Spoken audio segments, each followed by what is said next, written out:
The observation deck had been a sanctuary of sorts, sterile white walls, atmospheric processors humming their mechanical lullaby, and the viewport displaying the swirling nebula beyond. Aliana had brought the Velix cubs there because they'd never seen colors like that before. Their homeworld orbited a red dwarf. Purples and blues were alien to their four eyes. James stood guard by the doorway, his posture relaxed but his eyes sharp. He'd been Aliana's security detail for 3 cycles now, ever since she'd taken the posting as human liaison to the Galactic Collective's youth education program. The job seemed safe enough. Teach younglings about Earth.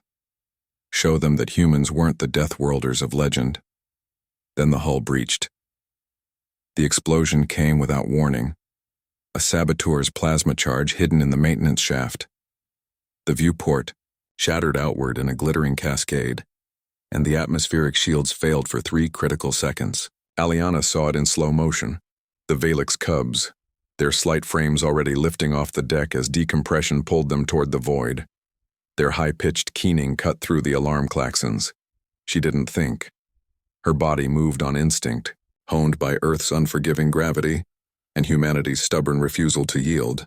Aliana lunged forward, her arms wrapping around all 4 cubs at once. Small mercy they only massed 30 kilos combined. She twisted mid-leap, putting her back toward the breach, curling her body around theirs. The secondary explosion sent shrapnel screaming through the compartment. Aliana felt the impacts, hot metal punching through her shoulder, her ribs, her thigh. Pain turned her vision white, but her grip never loosened. The cubs whimpered against her chest as emergency bulkheads finally slammed down, sealing the breach. James was there instantly, his hands gentle as he pried her fingers open. "Stay with me, Aliana. Med teams are coming." Blood pooled beneath her. She could taste copper. The cubs were crying but alive because she'd been their shield. Aliana tried to smile at James, but darkness swallowed her whole. Consciousness returned slowly, dragging her up through layers of medical sedation. Aliana's first awareness was of voices, deep, resonant, speaking in the clicking consonants of high collective. Her second awareness was pain, muted but persistent, mapping every injury across her torso. Her eyes fluttered open. 7 beings sat in a semicircle around her medical pod. Not doctors. Even through the fog of painkillers, Aliana recognized them. From diplomatic briefings, the Predator Council, the most feared deliberative body in the collective.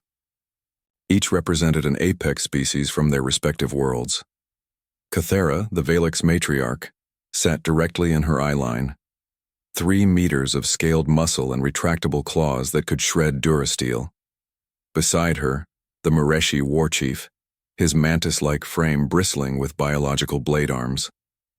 The others were equally imposing, species that had climbed to the top of their food chains through hunting prowess that made Earth's predators look tame.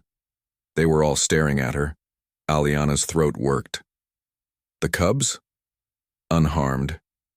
Cathara's voice was surprisingly gentle, though her rows of serrated teeth gleamed as she spoke. "Because of you, human Aliana. They tell me you shield them. Take metal that would kill them into your own flesh. Anyone would have... No." The war chief's mandibles clicked sharply. "We have observed your kind for 12 cycles. We study human history, human biology. We think we understand. But this..." He gestured at her bandaged form. "The physicians say 17 penetrating wounds, punctured lung, fractured bones. You should be dead."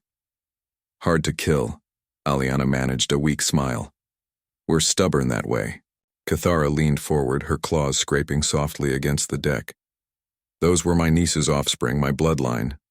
When I heard what happened, I prepared funeral rites. No one survives such wounds in decompression. But you did. More. You stayed conscious. Held them until the seal activated. Why? They're children." Aliana's voice was steady despite her weakness. "That's all the reason I need." Silence fell over the chamber. The Predator Council members exchanged glances. Some complex communication happening in body language Aliana couldn't fully parse. Finally, the Mareshi spoke again. We are predators, human Aliana. We understand hunting, territory, survival of the strong. These are universal constants across all our worlds. His compound eyes fixed on her with disturbing intensity. But your species adds something we are only beginning to comprehend. You call it compassion. We call it troubling. Troubling? Aliana tried to sit up, gasped at the pain, and settled back. You are persistence hunters, Cathara said. Your bodies evolved to chase prey until it collapsed from exhaustion. You should be cold, efficient instead. She gestured to the medical readouts. Instead, you throw that efficient body between shrapnel and younglings, not even your species. This is not logical. Maybe not, Aliana agreed. But it's human. The Predator Council sat in contemplation for a long moment. Then Cathara rose, towering over the medical pod. The saboteur was caught, a fringe extremist who believed humans were corrupting collective youth with weakness. Her laugh was a low rumble. After seeing this, I think the opposite is true.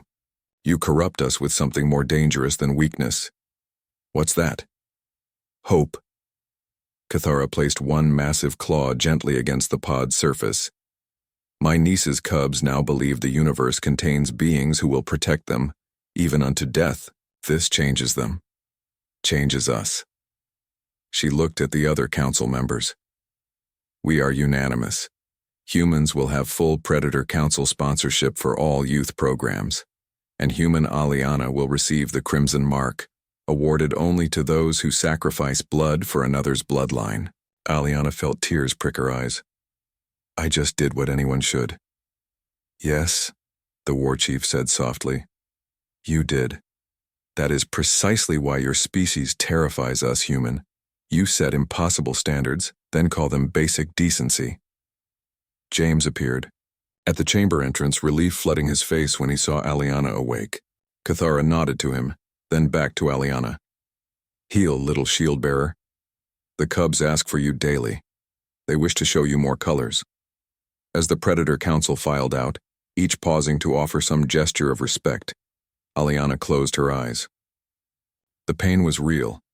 The scars would be permanent. But somehow Earth felt a little less alone in the cosmos. And somewhere on a Velix colony world, 4 cubs slept peacefully, knowing that not all predators in the universe hunted the weak. Some protected them instead.